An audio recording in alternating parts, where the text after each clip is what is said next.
welcome to another episode of the ohmTown Daily News Show.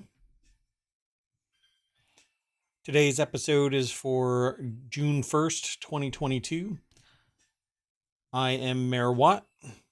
That is ohmTown. ohmTown.com is the place.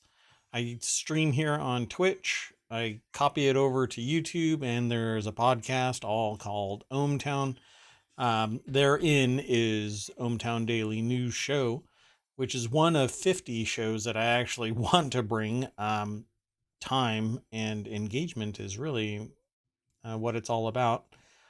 And what ohmTown does is it aggregates a bunch of news sources into 6 main categories: create, news, education, entertainment, social, and technology, and funnels that into the 50 channels that I want to bring to Twitch, and if not Twitch, YouTube. I haven't been streaming to YouTube. I've only been posting it there, but I'm considering spinning up streaming over at YouTube as well. I've already gathered about 20 articles. Sometimes it's 15, sometimes it's 6. It really depends on what I've got to say and if there's anybody interested in talking about it in chat. But let's get into it.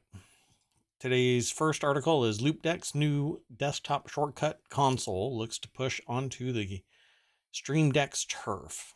Louped has been around for a little while, not as much as Stream Deck as far as I understand it. But there you go. Louped is coming for the Stream Deck with its latest PC console, the Louped Live S. This is a somewhat simplified version of its larger and more varied consoles with a couple of dials, buttons, large touchscreen, sit under your screen. Let's click the link and take a look at it.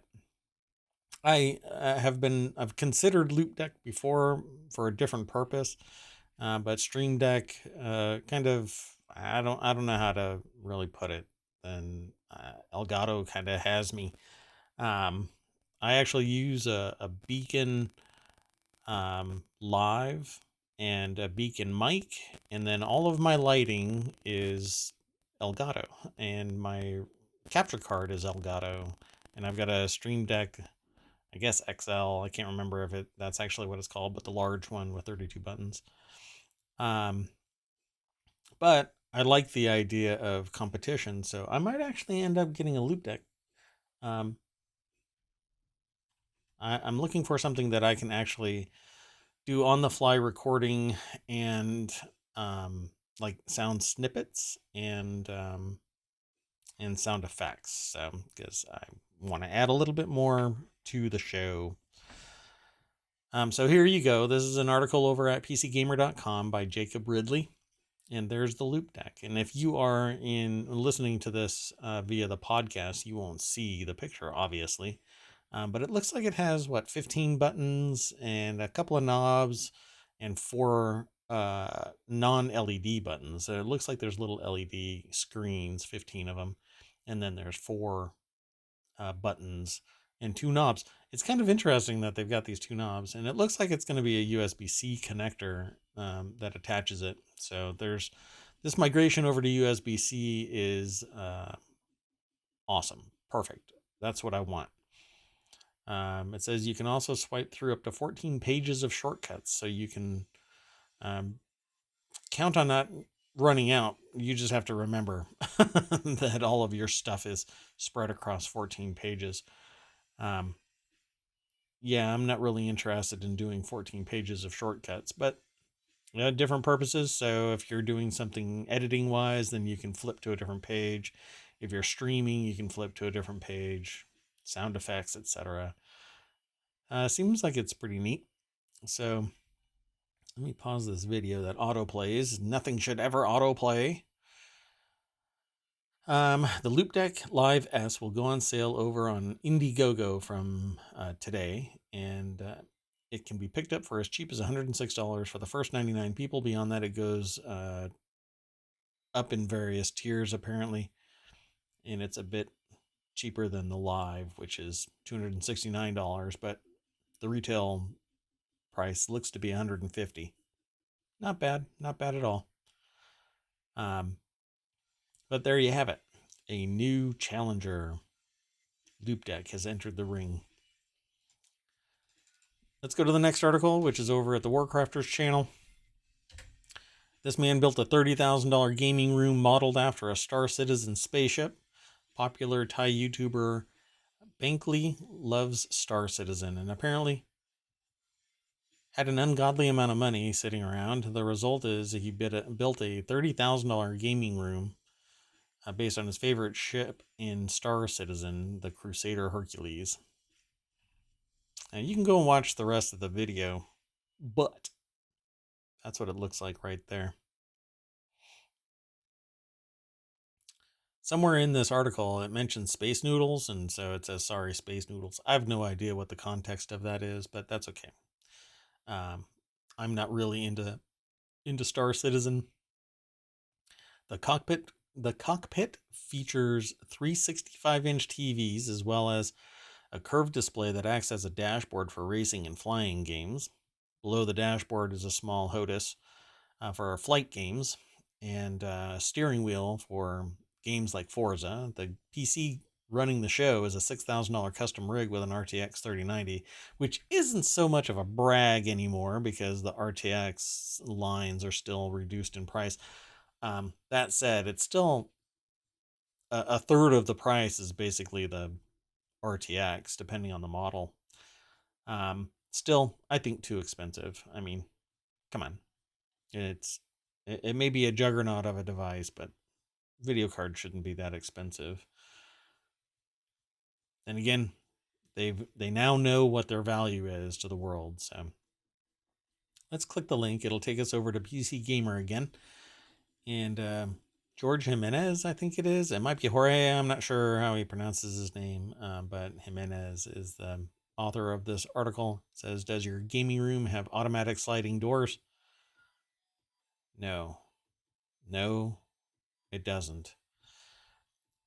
I want doors kind of like from Airplane 2, where I can go shh, and the door opens up, and then shh. Anyway, they're funny in my head, these jokes, not to everybody. And since I'm really the only one that's here, that's what's really important. I need to entertain myself, folks. So the ship interior cost $12,000. Automatic doors were $1,800. Kitchenette and kitchenware, $1,400. Really? Want your own dope spaceship to play video games? Banky broke down the costs. So the PC was $6,650, not $6,000. 49-inch Samsung CJ 890 curved display is $860, and 365-inch TVs were $4,400. But that kitchenette and kitchenware for $1,400 in my spaceship, I don't see it in there. Maybe it's to the left. I don't know. Pretty cool though. I mean, if you have the space, time, desire, which apparently they do, they're better at it than me. Let's continue on to the next article. RPG Maker Unite details updated character animations and asset systems. Gotcha Games provided new details and images of the upcoming RPG Maker Unite Creation Suite. The latest update, accompanied by a new development blog post, provides details about the game's new character animations and its graphical assets systems. Its new character animation system will allow users to specify the number of frames used for character animations, including a different number of frames for different views, and any number permitted, provided it stays within the overall specified image size. So RPG Maker Unite will actually be integrating Unreal Engine into its deployment. So let's click the link. Again, takes me over to RPG Gamer. Alex Fuller is the author of this article, and won't really get into all of the nuts and bolts of it, but it's over on Steam. You can put it in your cart, or I should say you can follow it. So what's it actually called? For a wish list. So yeah, put it in your wish list and you'll be if you're interested in making games, then this will be a great solution for you. If you are, an indie game developer, you will like the new RPG Maker Unite. That's what I'll be getting. I've got a couple of games that I would like to bring to market, and sometimes you want to do it on mobile, and sometimes you want to do it on the desktop, and sometimes you want to do it everywhere, and so there you go. Okay. Um, let's go on to the next article. Did I throw them all in there? Loop Deck, the gaming rig, RPG Maker, and now Four Wheel Tech. That's the channel that Stellantis article was aggregated into. So, boom. Stellantis is guilty of diesel emissions fraud, will pay $300 million fine. Stellantis, the multinational automaker that includes Fiat and Jeep, among many other brands, will make its latest automaker, or is the latest automaker to settle a diesel emissions lawsuit with the U.S. government. Reuters reports that the company that was Fiat Chrysler Automobiles, or FCA, will plead guilty to emissions fraud and will pay about $300 million in fines. But the benefit, what was the total value of the benefit for those lies? Probably outstrips that $305 million penalty. The company has already paid $305 million in civil penalties as a result of the lawsuit.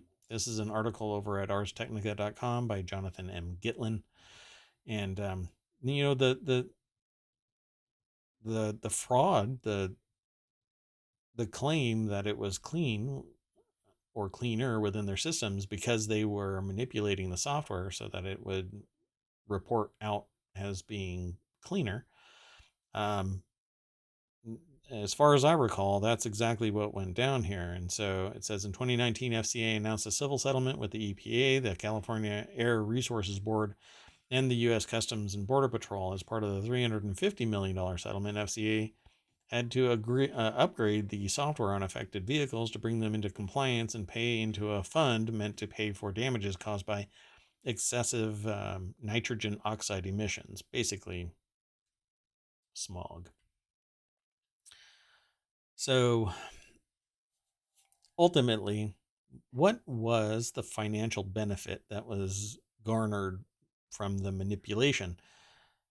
People bought vehicles. It ultimately caused greater harm than what they perceived. And when they were finally called to the floor about it, they admitted guilt and now are paying a total, I think, of $605 million. But that still has to be a fraction.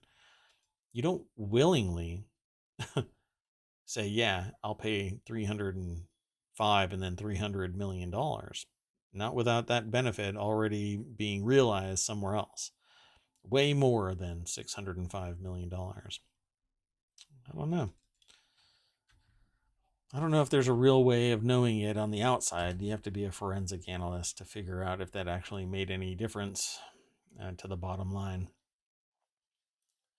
The next article is over in the Wanted channel. LG's new OLED monitor is big enough to replace your TV.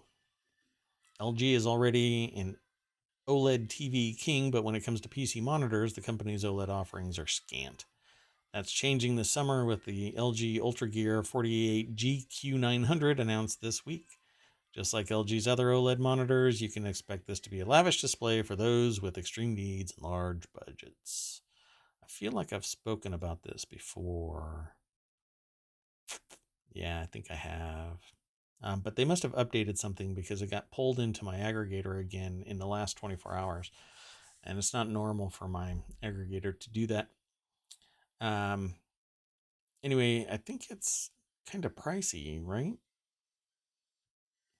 They haven't confirmed the price, but as said, the monitor will come out in Japan this month before releasing in North America, Europe, and Asia.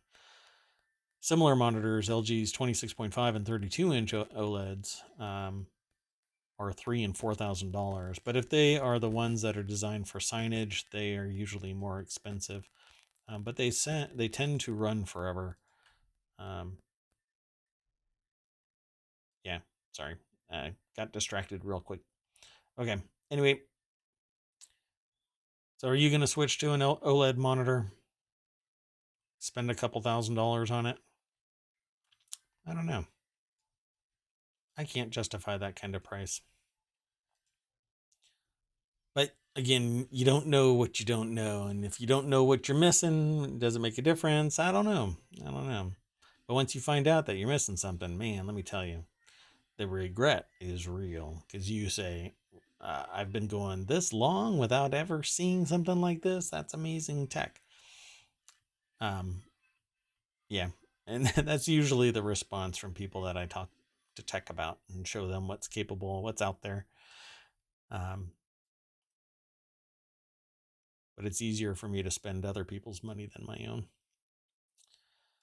Let's see. The next article is in the Order of the Bean channel, which is about coffee. A startup, Torque Coffee, is a force for change in how coffee is valued, reflecting decades of pent-up progressive energy in the specialty coffee industry. A new coffee roasting company called Torque Coffee is seeking to be a force for change in coffee's value. Let's click the link. It'll take us over to Daily Coffee News and an article by Nick Brown.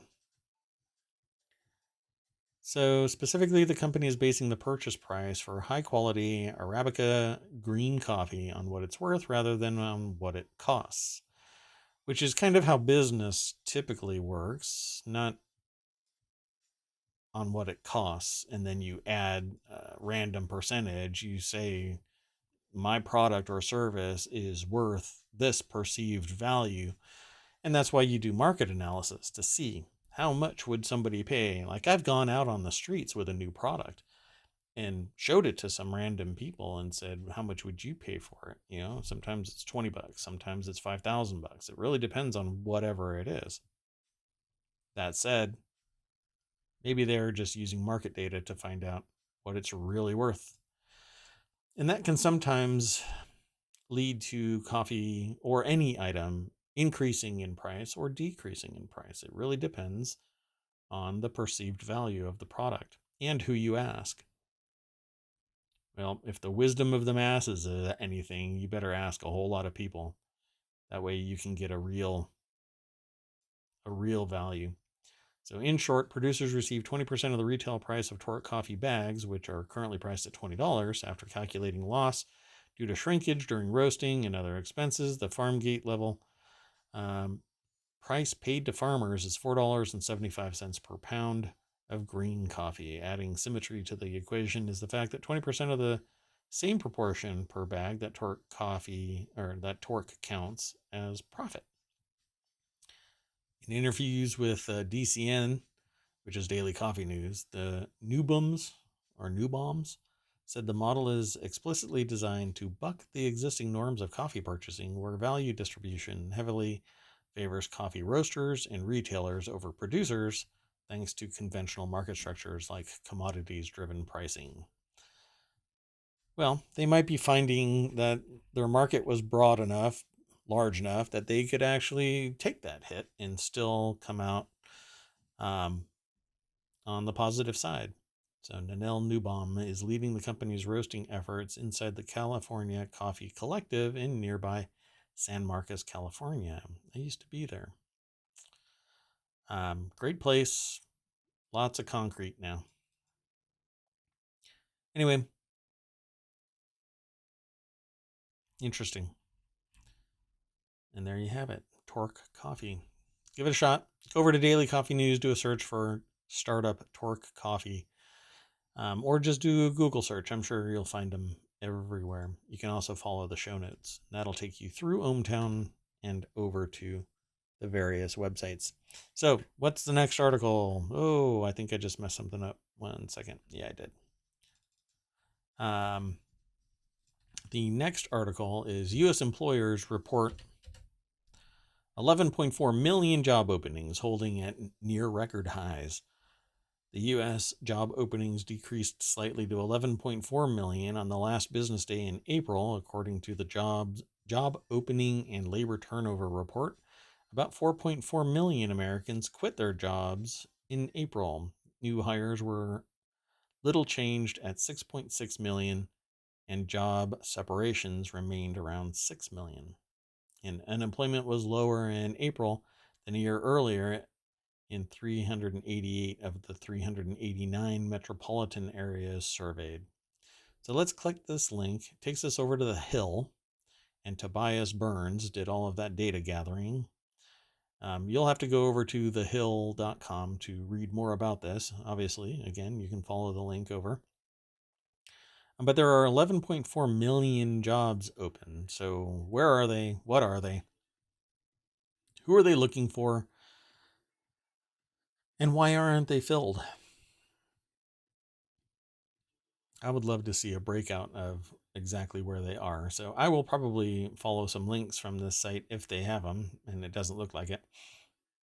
So I'll hunt down this report and see if it's called the Job Openings and Labor Turnover Report. So I'll leave that highlighted and come back to it. The next article is in the Word in Tech, and this is about Looking Glass. Looking Glass might have just invented the GIF's 3D successor. On June 15th, 1987, CompuServe introduced the GIF. Some people say GIF, and you're wrong. Anyway, a way to share images or animated sequences of images anywhere. The incredible portability of the late Steve Wilhite's graphics interchange format, hence graphics interchange format, made it a perfect canvas for viral memes. Now a company called Looking Glass, which has actually been around for a while, is trying to make holograms effortlessly portable too. This is a pretty heavy lift, so I'm not sure what exactly is going to come of it. But this article is over at the article's over at TheVerge.com by Sean Hollister. And they have a little demonstration that it's a GIF of a block, which is apparently the Looking Glass. Wow, I don't know, offering. I'm not really sure how to phrase this. So imagine we're in a parallel universe with every movie ever shot was in color, but every human being was watching in black and white, says Looking Glass co-founder and CEO Sean Frayne. That's the situation we're in with 3D. He says that if you add up all the CG movies, video games, screenshots, 3D models, and portrait mode photos, and yes, NFTs, there are hundreds of trillions of pieces of 3D content that we only ever experience in 2D. And that's why the holographic display company named Looking Glass is introducing the Looking Glass Block, a new image format that lets you peek inside a 3D scene even if you're viewing it on a normal flat screen. It's built on web standards so you can view them. Basically, I think it's... So back in the day, there used to be a thing called VRML. I don't know how much it's actually in use anymore, and it was similar to this. It was proprietary, and you could do things like this. Maybe, and really it's all about how it's captured and the ability to represent that dynamic lighting. Without the dynamic lighting, without that depth of field there, you'll never be able to get something 3D. This actually, as you rotate it, and it doesn't look like I can rotate it up and down or too far in any one direction. Yeah. It says with blocks, you simply swipe or move the mouse over your image to get a parallax effect, letting you see 3D depth. And it says it can. You can even open up a web browser in a VR headset, then tap on Enter VR button to be transported to a virtual room where you can inspect it in full stereoscopic 3D. It's like you're in a mini art gallery. I think it's kind of great technology, but until it's frictionless, I don't think people are really going to buy into it. I really can't wait for 3D monitors. These Looking Glass monitors would be great because you can move around a 3D model and see uh, deeper into it because they're actually quite chunky pieces of glass. based on what I've seen of them. I'm not sure what the evolution of it is. It's been 5 years or so that if I recall, 5 years, um, that's what it looked like. So, and they give a bunch of demonstrations of these looking glass blocks. So, this is the future, folks. I really do think that more immersive 3D VR AR is coming. I hope that Apple releases AR glasses at this WWDC. Uh, I I would do anything. If it's $1,000, then so be it. I will stop. Well, I've already given up coffee at Starbucks, so, and I don't drink soft drinks anymore. I'm doing everything I can to sacrifice whatever I need to get Apple AR glasses that are also prescription. Ugh, you know what? Don't get old. You can even find such things on the web if you look hard enough. In fact, Frayne says blocks are built atop hundreds of open web standards, most prominently WebXR. The company plans to contribute improvements to WebXR, but hasn't done so yet. Yeah, I think they're probably trying to figure out what it would be strategic enough to give. So it's really nice. It's really neat. I think it's really neat. And it'll add some dimension to the internet. Oh, did I say dimension? Yeah, I did that pun without even realizing. Okay, let's continue on to the next article. Guardian launches Tor Onion service. Readers of The Guardian can now access their journalism entirely within the Tor network, an internet communication system designed to promote online piracy. Little slip there, sorry about that. To promote online privacy and offer enhanced protection from digital surveillance. So I'm going to click this link. It'll take us over to The Guardian, and the article was written by Marriott Chauvin, or Chauvin. Anyway, inside the Guardian technology section, and without a doubt, I think that I think privacy and security is great. I think it's wonderful. I think more people need to take it seriously. I actually end up grabbing a couple of articles from the aggregator that talk about this. But the problem is that there are people that will abuse this and do really horrible, despicable things within the Tor system. And my belief is that abuse happens in the dark, and so I prefer light being shed on things. And corruption and abuse and whatnot, it's just despicable, and it's the antithesis of me as a human being. So unfortunately, to stamp out not my interpretation of bad behavior, but really for most of society, I think most people would deem what I think is bad behavior is bad behavior. And there's some really hardcore drug use, and not just darknet, but pretty much everywhere. And when you can't track it down, when you can't find the problem, you can't adequately stop it. I think that it is an ongoing concern.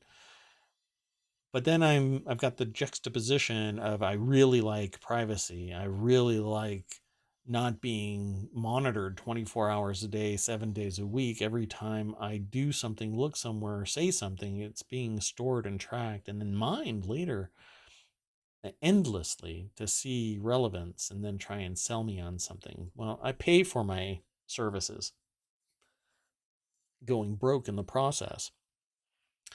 And so that should be good enough. I shouldn't be tracked.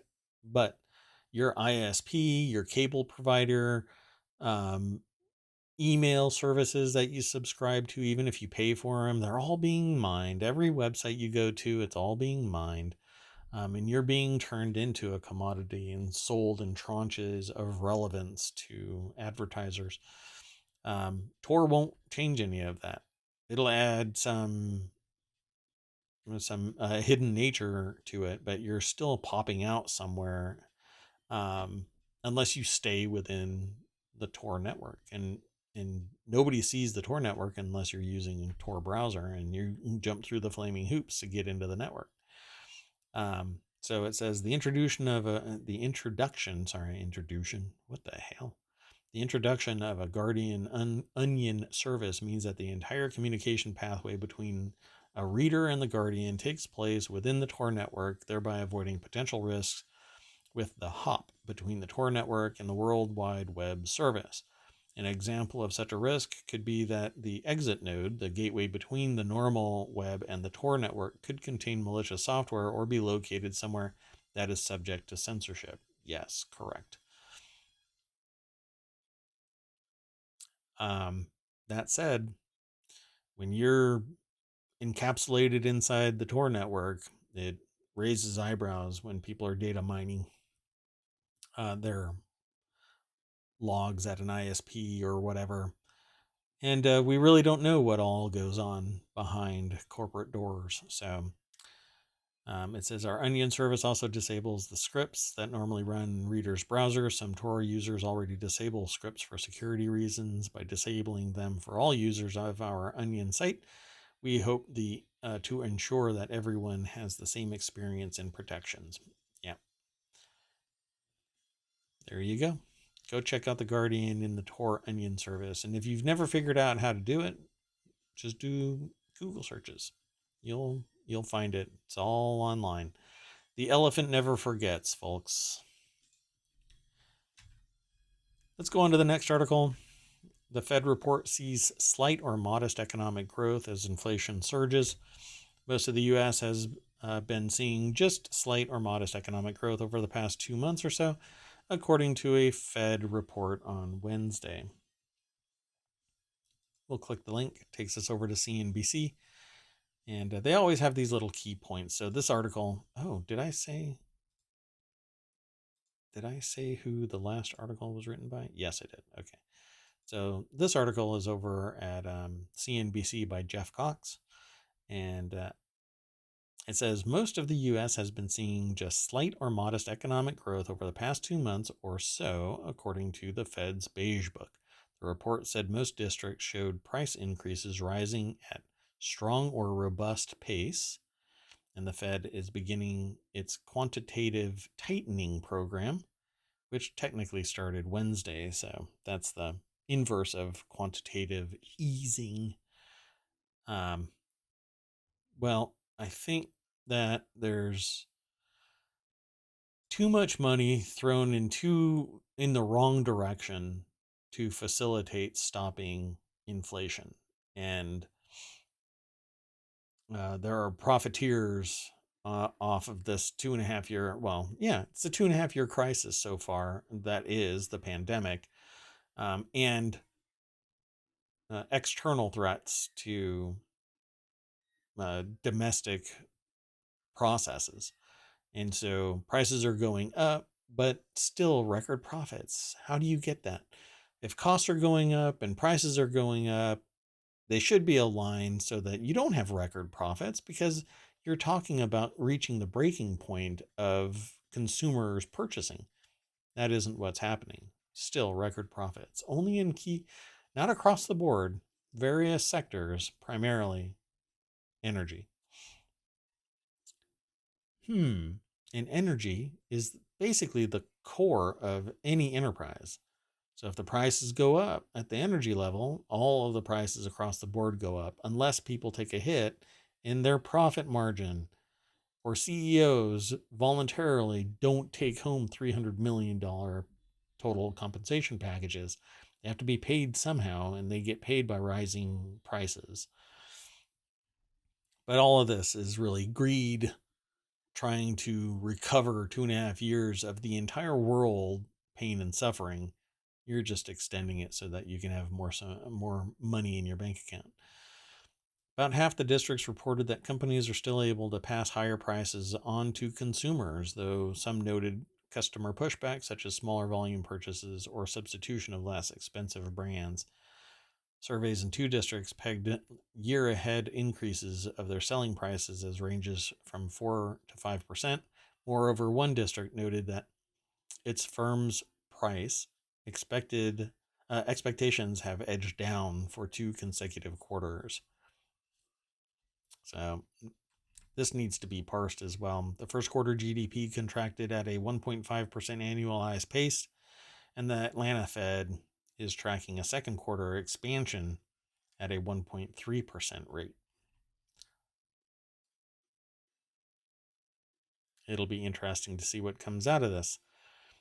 This time around, the Fed is taking an even more aggressive approach, eventually allowing up to $95 billion a month in bond proceeds to roll off each month, starting in September.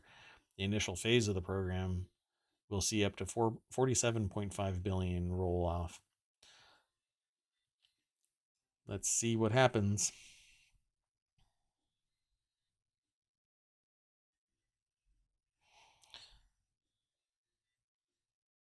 One second.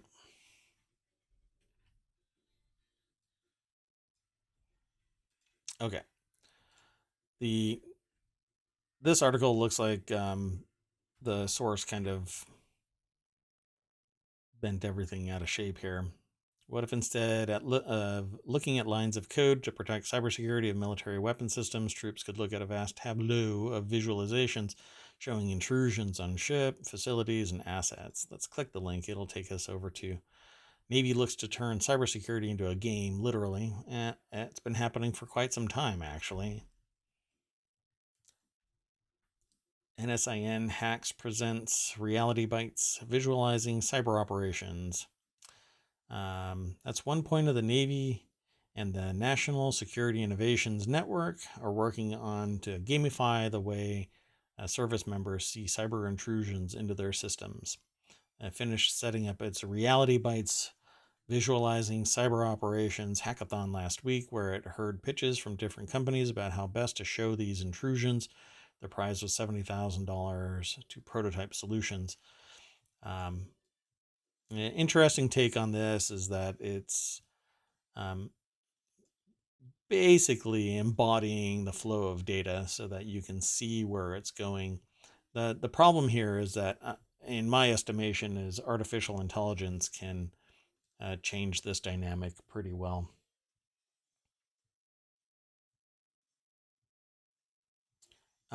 Sorry, doing a bunch of different work now. I just got pinged of all the times. So at any rate, Hawaii students also created Cyberworld, which gamified data sets across multiple industries. Another contestant used HoloLens and Oculus virtual reality consoles to visualize data and attacks. And it's a neat way to kind of immerse yourself in a data set to figure out where something might be happening. But visualizing it, I think, is inefficient and can be done by artificial intelligence and machine learning at the metal level, not exporting it out to something that humans have to interact with. But at the end of the day, I think closing all the doors and being very strict about what is allowed into a system is more important than visualizing it as a human being. But that's my take on it. So let me throw this link. I'll have to clean up that that aggregation over on Far Weekly. Far Weekly is about basically FAR, federal contracting, and I plan on having a show about it. The next article, and I've got about 6 more or so. It is over in the Smack Talk channel. Dell's new 32-inch 4K conferencing monitor also has a 4K webcam. Dell has opened pre-orders for its new Ultra Sharp 32-inch 4K conferencing monitor, which is a display that will have a built-in 4K camera. and a packed list of monitor features, I would really prefer a monitor to be behind the center or in some area behind the glass so that I don't have to have something sitting on top of it. It changes the line of sight. I'm actually working on a project, and I can't even get into it. But anyway, this whole dynamic, I just don't like it. I like being able to look into the camera so that when I'm in a conference with somebody, I'm actually interacting with them and not looking at my monitor, which is, 4 inches away from where the lens is, maybe longer than that, maybe 8 inches. The problem here is that I'm looking down at the screen right below the plane of my camera, and my camera is right there. And so I'm not actually talking to a person when I'm in a conference. And I just don't like that. At any rate, let's go over to Apple Insider. Mike Peterson is the author of this article. And if that's the camera, it's a doozy. And, it just designed its way off my radar, so to speak. I'm not interested in it. But it is a conference monitor, so maybe it'll be used in businesses in some way. In addition to the camera, the display itself packs an impressive list of specifications and features, according to the article. It's an HDR 400 certified 4K display with 98% DCI PC coverage, 100% sRGB color coverage, and up to 400 nits of brightness, which I think is kind of weak. Really depends on how much this thing costs. And at $1,600, yeah, I want more brightness. Anyway, as far as inputs go, it features an unspecified HDMI port with HDCP 2.2, a DisplayPort 1.4 port, a single USB-C 3.1 Gen 2 port, and a USB-C Gen 2 DisplayPort 1.4 alt mode with power delivery up to 90 watts. All right. And it looks like it has a ton of other... It has downstream ports, including 4 USB-A 3.2 ports, a USB-C port, etc., etc., etc. You can go over and read the rest of this article. If you're looking for a $1,500 monitor, that's 32 inches and 4K. The next article is over in the Stock Marketeers channel. The New York Post has a little segment here that says U.S. summer fuel shortages could be worse than 1970s oil crisis, says the IEA chief. Let's click that link. And this is what I was talking about. Over the last several weeks, I've made mention that I think fuel is going to be the leading indicator of inflation and prices that are just outstripping everything imaginable. And this article by Ariel Zilber makes mention of IEA chief's comments. And let's see, when the main holiday season starts in Europe and the US, fuel demand will rise. I guess it's Fatih Birol told Der Spiegel. Then we could see shortages, for example, in diesel, petrol, or kerosene, particularly in Europe. Birol said the energy crisis could be worse and longer lasting than the shocks of the 1970s, and this is what I've said too. And this is all about greed. It's not even about supply and demand. These companies have record profits, and they know you have to drive. You're even being told that you have to return to the work site itself, even though for the last 2.5 years you've been conducting everything just fine. And even Elon Musk just made mention that you have to go back or, quote, pretend to work elsewhere, which is BS. Everybody's been working just fine. Productivity is not down because they are working from home. They're just as productive, but they're happier. And you can't have that kind of happiness in your work life. Nope. American motorists are paying nationwide an average of $4.62. This has actually changed since like 2 days ago. It's gone up. Motorists in California were feeling the strongest pinch, with some gas stations in parts of Los Angeles, the San Francisco Bay Area, and Yosemite region charging in excess of $7.25 per gallon, more than the federal minimum wage. That's right, folks. So if you drive 40 miles and you have a very efficient car and you don't end up idling in traffic, which isn't going to happen in LA, San Francisco, or Yosemite, you're going to be paying an hour's worth of your life for gas. That's right. Yep. That's what's going on, folks. So tell me it's not greed, because it is. It's trying to do recovery of losses over the last 2.5 years. So I'm going to continue on because I'm going to get stuck soapboxing on this. The next article is over in the Wanted channel. Pixel 7 prototype pops up on eBay, shows the phone from all angles. Google shocked us when they decided to reveal the Google 7 Live at Google I/O a few weeks ago. The phone, which isn't due out until at least fall, according to the article, was officially confirmed as the Pixel 7 and Pixel 7 Pro, with promises of next-gen Google Tensor chips, a polished aluminum camera bar, and a few official pictures of the back. You can learn a bit more about the device now, though, thanks to an eBay listing. Let's click the link.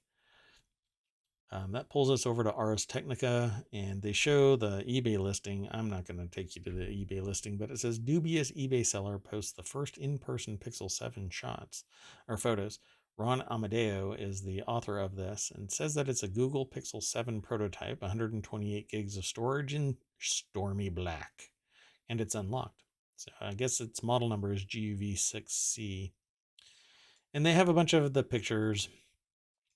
I don't think that it has a mini jack anymore. I think that was one of the things. It's USB-C. And there you have it. This is the prototype, though. Over the long weekend, some eBay seller had the bright idea to try to sell a prototype Pixel 7. The $530 listing of what is surely a stolen item has been removed from eBay, but you can still see archive listing if you follow the link over at Ars Technica. And that's pretty much all there is to it. Maybe what they were taking a picture of, the Pixel 7 with a Pixel 7 Pro, is further demonstrated by a picture that's on Ars Technica. I think it was it's more interesting. The reason why I even clicked this is because I thought it was interesting that people are trying to sell prototype devices when it's largely frowned upon either by contract or otherwise. Could be criminal, depending on how that device was actually acquired. So let's continue on to the next article. And since it was removed, there's a really good chance that there's something hinky going on here. The next article is scientists use AI to update data vegetation maps for improved wildfire forecasts. A new technique developed by the National Center of Atmospheric Research, or NCAR, uses artificial intelligence to efficiently update the vegetation maps that are relied on by wildfire computer models to accurately predict the fire behavior and spread. Click the link, takes us over to phys.org. And in a recent study, scientists demonstrated the method using the 2020 East Troublesome Fire in Colorado, which burned through land that was mischaracterized in fuel inventories as being healthy forest. In fact, the fire, which grew explosively, scorched a landscape that had recently been ravaged by pine beetles and windstorms, leaving significant swaths of dead and downed timber. The research team compared simulations of the fire generated by a state-of-the-art wildfire behavior model developed at NCAR using both the standard fuel inventory for the area and one that was updated with artificial intelligence. The simulations that used the AI-updated fuels did a significantly better job of predicting the area burned by the fire, which ultimately grew to more than 190,000 acres of land on both sides of the Continental Divide. And this again speaks to the idea that machines are much more efficient and not emotionally charged with their analysis of things. This article is over at phys.org by Laura Snyder from the National Center of Atmospheric Research. You see, and although some of you who might be listening to this or watching this will say, oh, well, duh, I just want it known that I discuss this stuff with all levels of the spectrum of technological sophistication. So you may already know this, but others do not. And one of the things that's really abstract for many people is the fact that artificial intelligence is learning all the time, becoming more efficient while you're sleeping, eating, showering, driving to work, which I think is a waste of time, and uh, working in general. When you're asleep, it's still grinding away and learning. It's all about the inputs in an artificial intelligence or machine learning system. And in this case, the more relevant the data is, the more current, the more uh, effective that information is, the more uh, actionable that information is, the better the result from an AI ML system will be. And this is just another example of this. And I see the same type of efficiency being applied to things like cybersecurity. So in time, an AI will be more fast and effective than the human component, which is very much engaged nowadays. Um, so, at any rate, go over to phys.org and read the rest of this article if you are interested in this topic. Happy to talk about it some more at a later date. Let's see what comes of it. Okay, so got 3 more articles. The next article is in the Daily News Show. Demon ducks of doom laid huge prehistoric eggs, much like many of my jokes. A unique duck-like line of megafauna known as the demon ducks of doom were the rightful mothers of giant prehistoric eggs in Australia, according to a new study that resolves a decades-old debate. Imagine sharing your neighborhood with a 2-meter tall, 200-kilogram bird, or 6.5 feet and 400 pounds, with a massive beak. This was the case for Australia's first human inhabitants some 65,000 years ago. There, our ancestors lived alongside the last species of a now extinct duck-like bird family, Geniornis newtoni, last of the demon ducks of doom. Let's click the link. This is in Futurity, a new addition to my aggregator. The article was posted by Maria Hornbeck Copenhagen, and they have a picture of the egg. It says, to the right is an emu egg, and to the left, the egg that the researchers believe originates from the demon duck of doom. The latter egg weighs about 20 times that of an average chicken egg. So if it's as big as an emu egg, and that one I would assume is made of stone since it's been buried for years and converted into a fossil. Let's see. The flightless bird laid eggs the size of cantaloupes, seemingly to the delight of an ancient human, who most likely harvested and enjoyed them as an important protein source, according to new study in the Proceedings of the National Academy of Sciences. So, what do you think about that? Would you rather would you rather get attacked by a duck-sized horse or a horse-sized duck?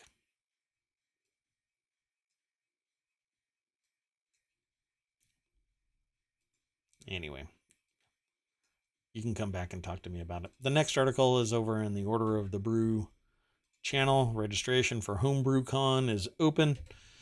Homebrewers and fermentation hobbyists worldwide are invited to join the American Homebrewers Association, the AHA, from June 23rd to the 25th. Got about a month. In Pittsburgh for the 44th Annual Homebrew Con, HBC. Let's click the link. It'll take us over to the Homebrewers Association.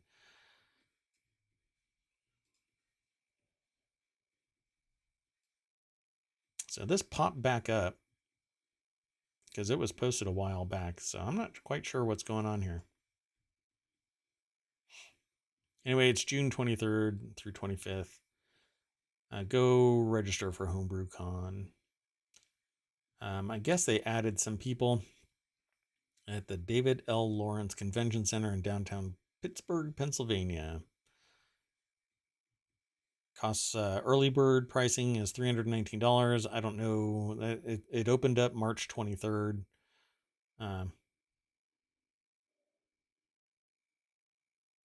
Weird.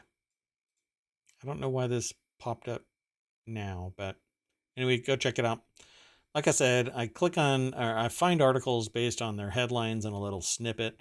In this particular case, maybe it's so out of date that it doesn't actually have any value, but go check it out. This is in the order of the grape, which is about wine, but happens to be about ready-to-drink margaritas to drink for the summer.